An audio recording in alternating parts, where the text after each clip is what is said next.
Bonjour, voici une vidéo pour vous présenter les fonctionnalités principales d'Idomed. Idomed, c'est une sorte de WhatsApp pour les professionnels de santé. Lorsque j'ouvre mon application, je retrouve mes discussions organisées en deux onglets, un onglet pour les groupes thématiques et un onglet pour les discussions qui concernent directement un patient donné. Pour créer une nouvelle discussion, j'appuie sur le bouton plus et je choisis par exemple un groupe thématique entre professionnels.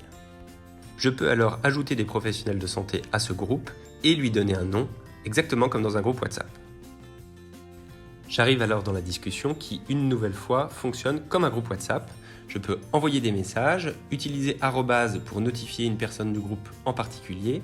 Je peux prendre une photo et quand je prends une photo, l'application me demande de catégoriser le type de document que je suis en train de charger dans l'application. Par exemple ici, je charge un compte-rendu d'hospitalisation. Je peux aussi cliquer sur un message donné, là encore comme dans WhatsApp, pour voir qui l'a lu par exemple, ou y répondre. Je peux aussi cliquer sur la caméra pour rejoindre la visioconférence, par exemple pour faire une téléconsultation ou une RCP. Je peux sortir du plein écran pour continuer à utiliser l'application tout en restant connecté à la visio. Je vais par exemple accéder aux informations de cette discussion. Sur cet écran, je vois notamment les participants à la discussion et je peux en ajouter si j'en ai oublié.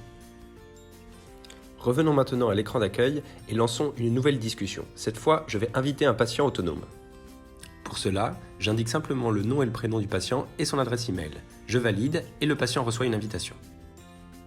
Pour chercher une discussion qui existe déjà, il suffit de cliquer sur la loupe et de chercher le nom de la discussion ou du patient.